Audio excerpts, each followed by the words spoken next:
Have you been waiting for me to do a book review? Today, we're going over Everyday Magic by Samir Haksever. That's coming up right after this.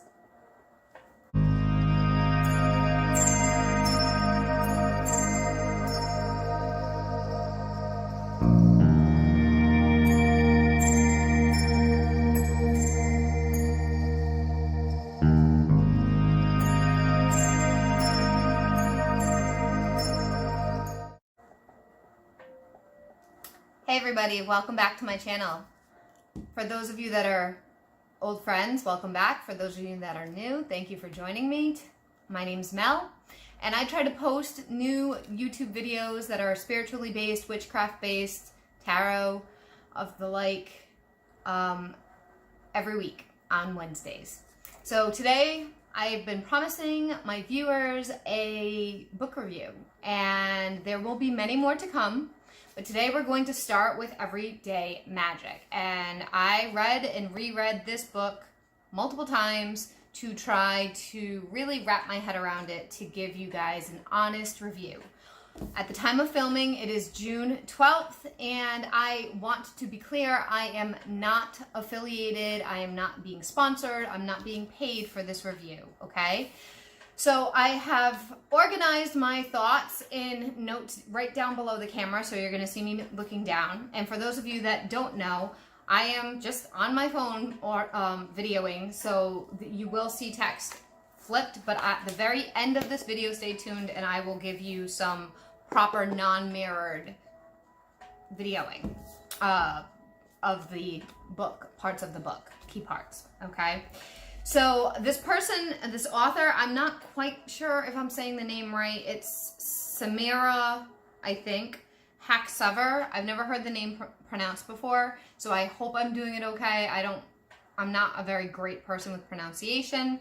This is what the book looks like. Okay. And then the cover looks like this, the inside cover, and then the inside is very, very multicolored. So, we're going to go through it step by step. The way that I've organized this, since it is my very first book review, truly, is I'm going to do a rating, I'm going to do general comments, likes and dislikes, and then at the very end, you will get a little preview of the book. So, this is my second time filming because I lost the first one and it was about 30 minutes. So, hang in there with me. I just wanted to give you guys a heads up that this one's probably going to be a little bit of a longer one. Hopefully I'll be a little bit more organized this time around. So my rating is, I'm going to do book reviews on a rating scale of 1 to 5 stars, 1 being the worst, 5 being the best. Unfortunately, this book only got an in the middle. We have a 2.5 for this one. And when I go over the likes and dislikes, you will find out why. I am going to do some general comments, and that does have a little bit with the likes and dislikes, but mostly it's just general comments. So in this book, she covers basic elements at the beginning, but the majority of the spells is what takes up the book. So I'm going to show you what I mean by that. So the spells start here. And this part is the introduction.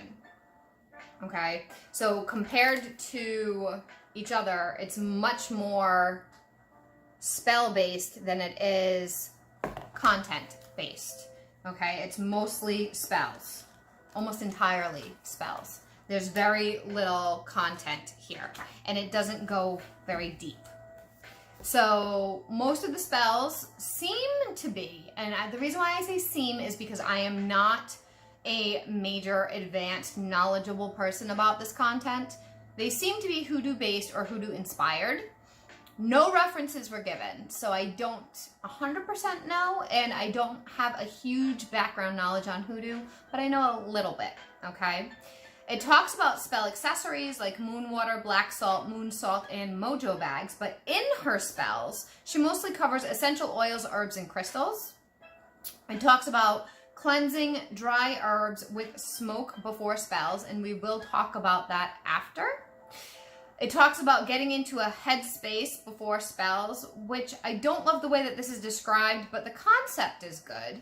That I will talk about in the dislikes section.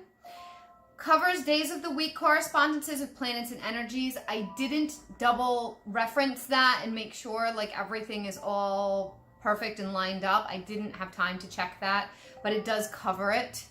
Moon phases, she talks about that, and she talks about color correspondences. Now, if this is hoodoo based or a lot of hoodoo in it, I do know that in hoodoo, purple is used for domination a lot, and that's not referenced in the color correspondences, so it seems to be lacking a little bit. So that's the basics in my general comments. When it comes to the dry herbs, I do want to address that really quickly because I don't have it anywhere else in my notes. So she does this thing that she talks about cleansing dry herbs with smoke. So smoke cleansing, but it's dried herbs. And when I read that, it was new to me. It was news. I had never heard that before in any of the books that I've read, in any of the videos that I've watched, in any of the research that I've done. It was new to me.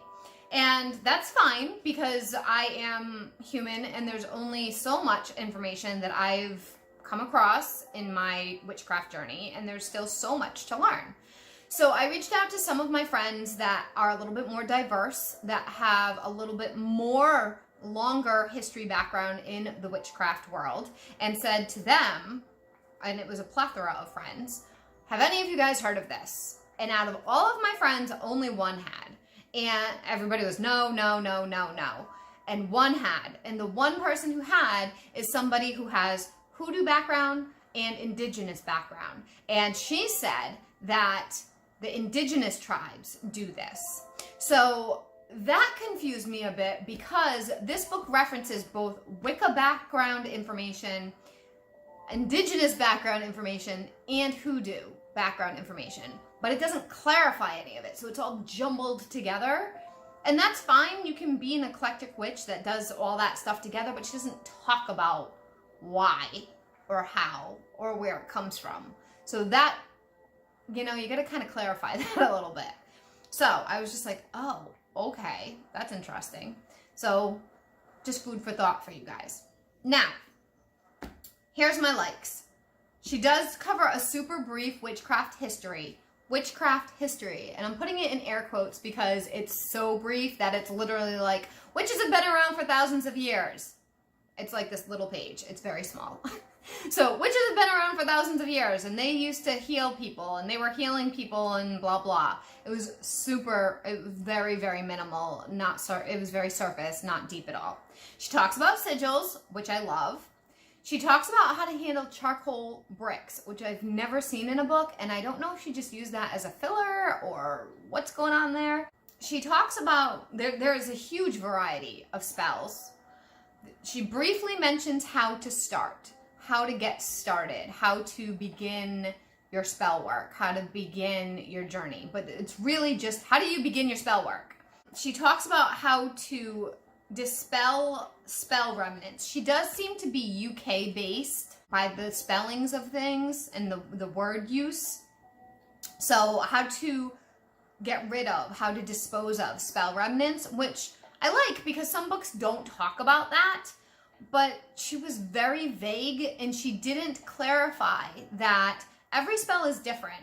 The way that you remove spell remnants really depends on if you're doing a protection spell, if you're doing a love spell, a money spell, an attraction spell, a hexing spell, a cursing spell, whatever, a banishing spell. It really, really, truly depends. And she wasn't super specific. She was just kind of like, if you want it to go away, you do this. If you want it to come near, you do this. And that's all she really said about it. So it was really kind of vague. How to build an altar, she included that. I liked that. Glossary of herbs, which was kind of small, but it was still something. So she has a little, we don't need to zoom in, but these are all, each little paragraph is an herb. So she has a glossary of herbs at the back, and it kind of tells you what you can substitute for it if you don't have it a little bit. Lemon, new beginnings, cuts, hexes, and cleansing. See, hexes. That's kind of a hoodoo thing. Full moon and astrological spells. And I liked in her intro, she says, and I'm going to quote her, "Always remember 2 of the most important things you need when making spells are intention and intuition." But she really doesn't talk much about, and quote, after intuition. But she really doesn't talk much about intuition after that. Like, that's pretty much all she talks about for intuition. She advises people to check the pendulum as if that's the only answer for your intuition, and mentions not to use herbs if they don't work for the people, like if you're allergic or something. So let me go back to the intuition part. So check the pendulum. She has a pendulum page, and that will take us right into the next section of dislikes. I don't like this pendulum page. Let me see if I can find it. She has a pendulum page in here, and I will show this at the back of the end section of the video, but basically, since it's mirrored, I'm going to give you the basic gist of it. When I have a pendulum to demonstrate. The way that I learned to do pendulum, and I know I do it differently. Some people, I've seen pendulum boards that are a little different, but when I do yes, it goes up and down like this, usually. I mean, every pendulum's different, but it goes this way, okay? When I do no, it goes this way. It goes horizontal to me, okay? Notice how it goes back and forth. The way she has her pendulum board is this: away from me is yes, towards me is no. Away from me is yes, towards me is no. And every spot on here, every spoke is a different answer, which to me, the way that I use the pendulum, how could you be sure what the proper answer is? Pendulums swing back and forth. So how could you be sure if it's yes or no, if it's going back and forth? So comment down below if this is how you use your pendulum, or if the way I do it is how you use your pendulum. I'm very curious about that, because that's how I was taught. So I don't love the way that she does that. She also doesn't cover she says, or you can use tarot or oracle cards, but she doesn't get into what those are or how to use them. So that's, like I said, it's very surface. So moving on. Herbs, the only thing she says about herbs is, okay, you don't use herbs if you're allergic to them. That's it. That's all she says about herbs. She doesn't tell anybody to be careful that certain herbs could be toxic, like tonka beans can be toxic. Like, she doesn't say anything about being cautious about what kinds of herbs you use. Going on to dislikes. When she covers tools, so she covers a whole section of tools at the beginning of the book. Tools you need for spells. Tools. The tools she talks about, and I'm going to break it down: crystals, charcoal discs, tongs, salt and sand, and a compass. Those are the tools. And I have a note on each thing pretty much. So the crystals, the only thing she says was, if it's polished, you can put it in water. So this is citrine. So this is a polished citrine, okay? This is a polished black tourmaline bracelet. I will link above my beginner crystals video, here, whichever side it is. You cannot put black tourmaline, polished or not polished, in water. It will turn toxic. So she doesn't talk about crystal toxicity at all. And that is concerning to me, because people could be using this as a source of reference and make themselves sick. That's a problem. If you're a book and you're a published author and you're telling people to do these spells, I don't know if she's ignorant. I don't know if she just glazed over it. I don't know. But when you look at her at the back and it talks about what she says she can do, what she knows, she claims to have practiced Reiki and crystal therapy and moon rituals for over 20 years. So if she's done that for over 20 years, she should know to tell people, hey, some crystals can be toxic, be careful. It should be, that's a little bit more important than, hey, don't put unpolished crystals in water because they could get ruined. So I really didn't like that, because as somebody who is an educator, that's really unsafe, and you're spreading unsafe information.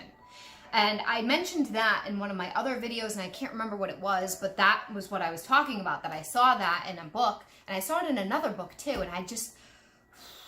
and I've made mistakes too. I'm human. We're all human. We do make those mistakes. But man, if you're claiming you've been working with this stuff for 20 years, you should know that a little bit, right? Maybe I'm just critical, and I know I am. I know I'm critical, but I would be hard on myself too if I found that out. And I am hard on myself when I mess up.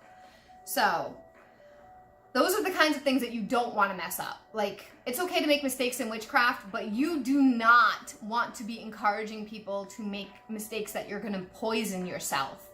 Those are the stuff, like herbs and crystals and oils, that stuff, when it comes to putting it on your skin and ingesting it, you need to make sure that you're knowledgeable about that stuff. When it comes to burning candles, and if you're not eating it or putting it on your skin, have a blast with spells. Just make sure you're knowledgeable about your materials, okay? That's the most important thing, because you could make yourself sick. You could make other people sick. That's dangerous. All right. So then back to the tools that I was like not impressed about. Charcoal discs and tongs are not necessary. I don't use loose incense in my spiritual practice at all. Once in a great while I will, but I'm not a fan. I don't love the way charcoal discs smell. I don't love the way they burn. They burn very fast. They burn very hot. And the incense, you have to keep adding it, keep adding it, keep adding it, and I don't always like the way it smells. I like stick incense better than charcoal disc incense, loose incense, and some people can't burn incense at all. They don't smoke, they have asthma or allergies or whatever, and she doesn't give any other option. It is charcoal disc, loose incense, period. And it's in a lot of her spells. So I didn't love that, because she's making it sound like, well, you're not doing it right there's no other alternative. She doesn't offer another alternative. So you get my point there. And salt and sand was just for the charcoal disc. And compass. Comment down below if you guys have ever used a compass in your regular everyday practice. Like, you can't live without a compass for your witchcraft. In all of her spells, she said you had to have a compass, like in her beginning part of her book. I've never used a compass, and there was literally like one spell in here that I could find that she uses a compass. So why is that an everyday tool that you have to have? I found it strange. So that's just me, like, I was trying to read this with beginner witch eyes, like, oh my God, I have to run out and go buy a compass. No, don't run out and go buy a compass if you read this book, guys. Don't, you don't need it. All right. So the other dislike I had, this was very disorganized. It was all over the place. It went from talking about crystals to pendulums to magical correspondences to sigils to casting circles to dispel, building an altar to spell remnants to mojo bags. Like, it was talking about hoodoo-based stuff to Wiccan-based stuff to apparently indigenous stuff. It was literally like anything goes, and perhaps she's an eclectic witch, like I said, but my brain couldn't process it. I had to read this book a ton of times because I was like, what is she talking about? Why is she on this topic now? So it was very, very confusing. Very confusing. Is it Wiccan-based? Is it hoodoo-based? Is it indigenous-based? Is it all of it? Is it eclectic? What is it? Clarify, please. So there was no common themes, clear. Too surface, no explanations. The basics were very minimalistic. It didn't really give any guidance for like grounding, for meditation, for listening, true listening to your intuition. Many pages felt just as if they were a filler. Like this one. Like, what is this? They were just fillers. It felt like there was a lot of filler type of book of pages. I'm trying to find this other one that I had just found in the last. Like, what is that? What are you doing there? There's a lot of like, just, oh, here's a butterfly, just a random butterfly. Like, I don't know. I don't know. I mean, some of them were title pages, but some of them weren't. Some of them were just random things to fill up a page. I think she had so many pages that she had to fill, so they just started throwing stuff in that sort of fit. She refers to the intuition just a couple times with the Oracle card and Tarot card, but never talks about what divination is or how to use it. I talked about the pendulum page, the crystals page. All right, so I'm going to share that at the end. I'm really going to go give a good share of that afterwards. Let me see if I can find it. Crystals page. Here it is. So she refers to crystals as a family tree. That each crystal is part of your family tree. Moldavite is your best friend. Granny is chrysocolla. Grandpa is lapis lazuli. Auntie is red jasper. And uncle is citrine. Here's citrine right here. Okay? Citrine works as a life coach for CEO and startups. He is Mr. Strategic. He helps people strengthen their mental ability and focus and reach their goals. Citrine works for abundance, prosperity, and finances and to bring you money. So I feel like it really doesn't give you a proper, accurate, because I use citrine a lot. I feel like it doesn't give you an accurate picture of what citrine can do. And it's a very bizarre way to explain crystals. It may resonate for you guys. Let me know if it does, this family tree thing, but it does not work for me. Like, not at all. And yeah, I feel it's very limiting of the crystals.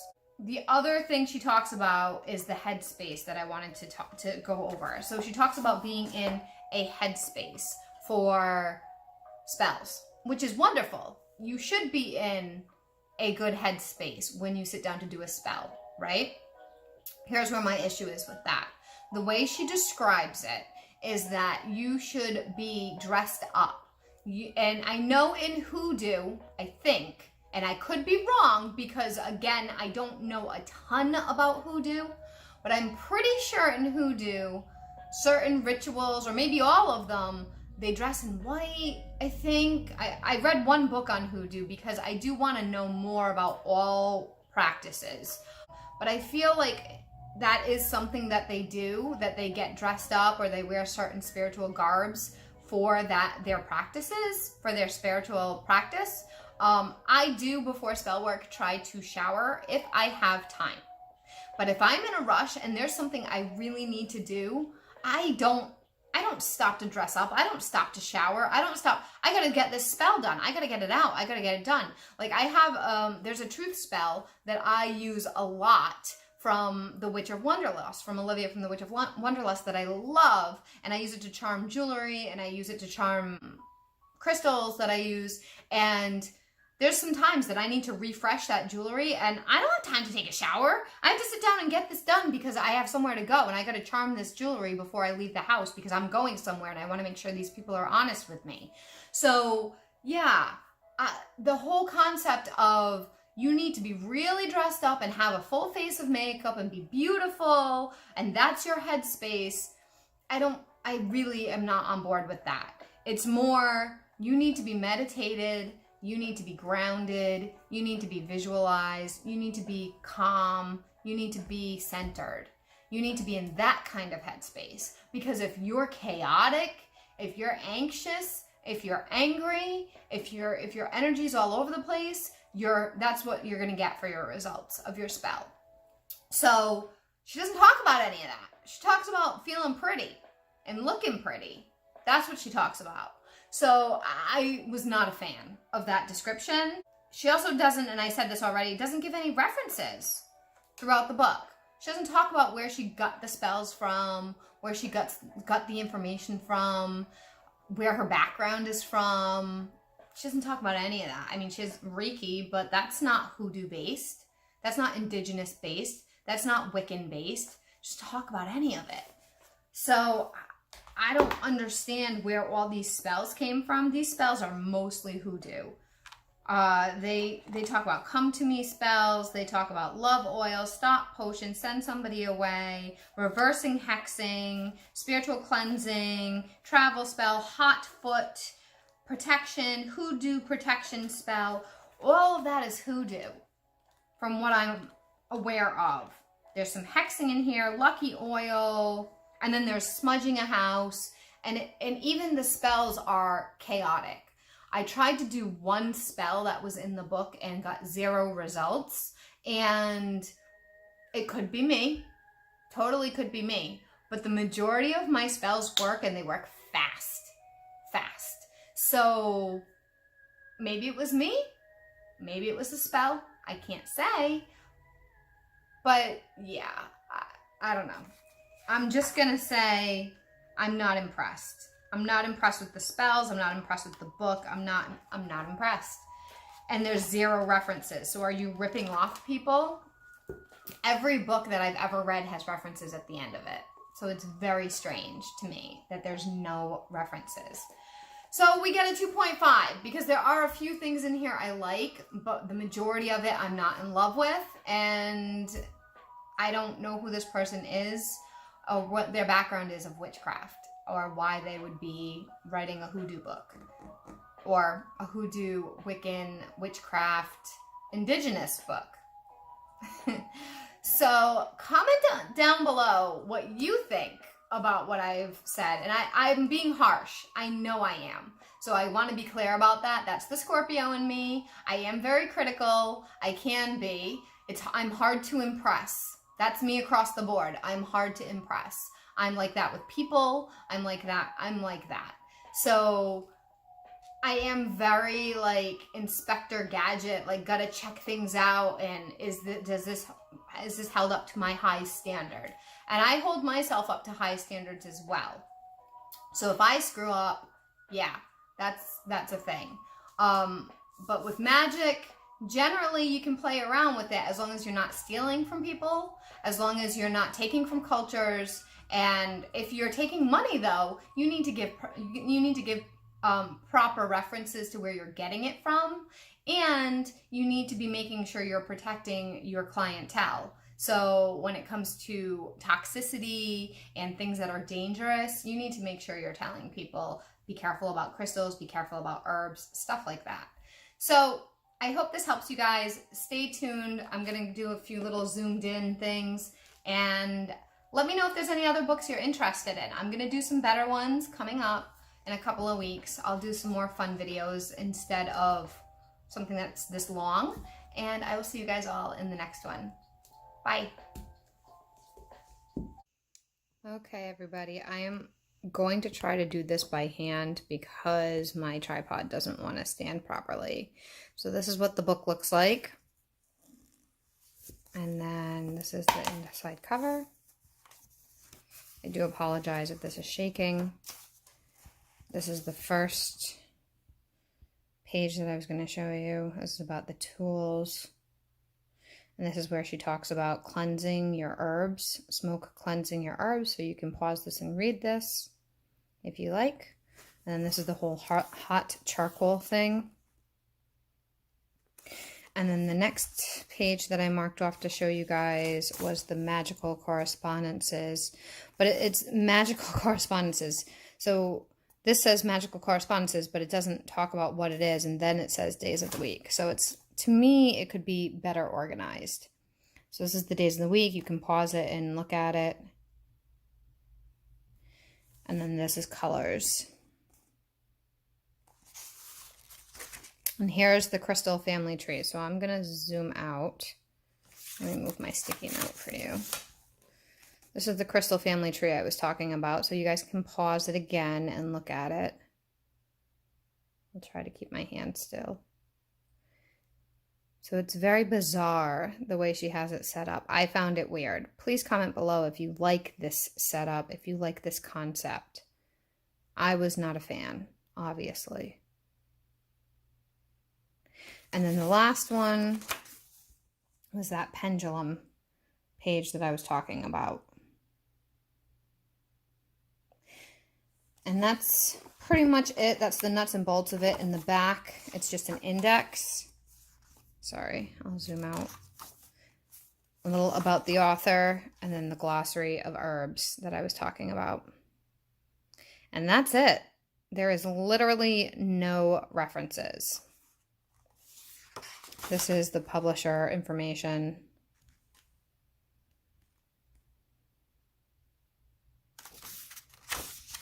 And an index.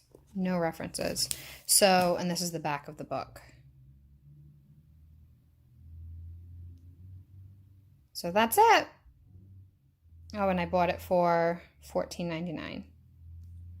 Oh no, I'm sorry. I got it for a present. My brother bought it for me for $14.99. Okay, and this is what the binding looks like. Okay?